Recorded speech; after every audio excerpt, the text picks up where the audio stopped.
like to ask you, why are people lonely?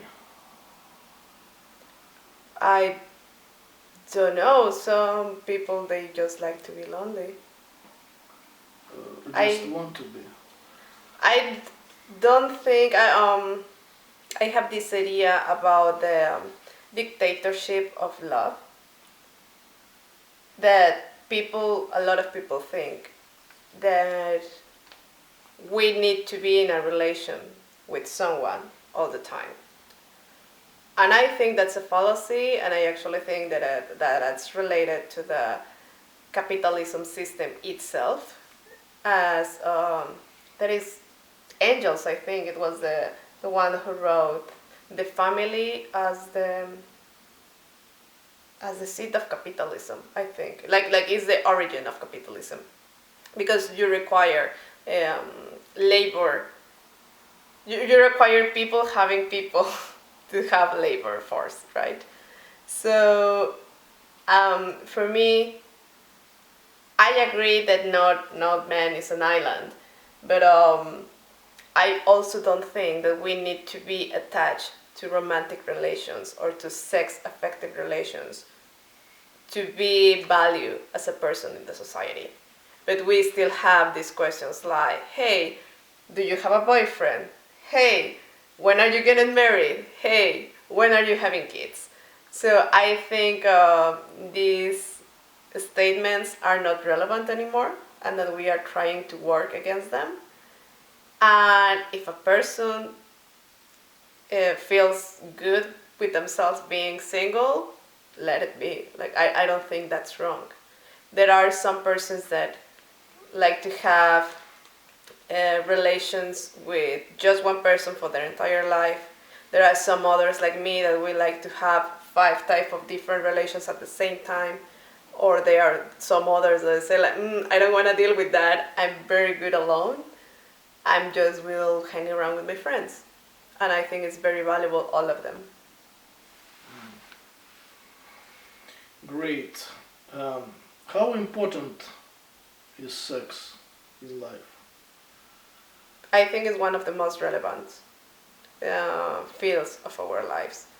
I think that also because we don't talk about it and we don't have these negotiations with our significant other, with our partners, with our spouses, that's why at the end a lot of issues in the relation can be linked to, because we don't give it the importance that it does. So I think being able to have the power or honoring the pleasure itself, to be able to talk about this with the partners, to be able to say, hey, I want to try something else, could prevent a lot of issues in the partner, in the partnership or the relationship that they are having.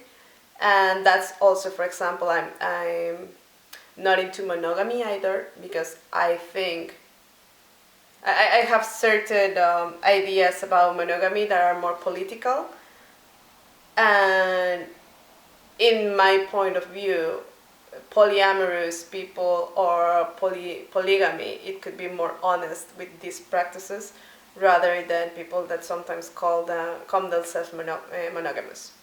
So I think sex is one of the most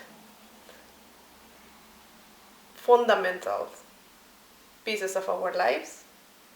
And we could even see like the market. They offer everything related to sex. Like a lot of the markets are very sexualized, with women, with men, with the, like I see everything related to sex, even like the power relations. Of course, power relations are related to sex as well. One African guy told me about African attitude towards sex, and in South Africa, when women, when she sees a man on the street, she can catch him and take him to her house and start making love. Just I mean, easily. I wouldn't agree with that. I don't think that that's the most ethical practice ever. But, well, it's But he doesn't against it, of course. He agrees. because I think it's related to this. What I mentioned before about that if you are a man having a lot of sex, that's good, and almost in all societies you will seem like a champion. But if it's a woman, in those circumstances you are not. So, like, if you can just pick a random person from the street and taking it with you and have sex with them without any previous consent, without any previous negotiation, for me that's a rape. And I also understand, because we are in a very sexist society, we don't understand how rape works for guys, how rape works for men. So there are, again, if you are having sex with someone that you do not have the consent from them, if you just bring them without any negotiations, in my eyes, that's a rape. And it's just a rape as it will happen with a woman. But I think we're still trying to understand as a society that those numbers, those cases exist. A lot of people do not talk about them because of the same sexism that it exists, like how a woman is going to rape a man, right?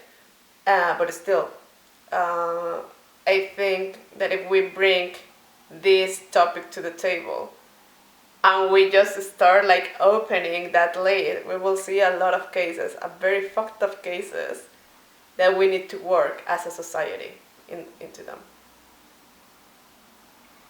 What do you think about Kama Sutra? I think it's just another book. So different cultures, they have these sexual guides in very different levels.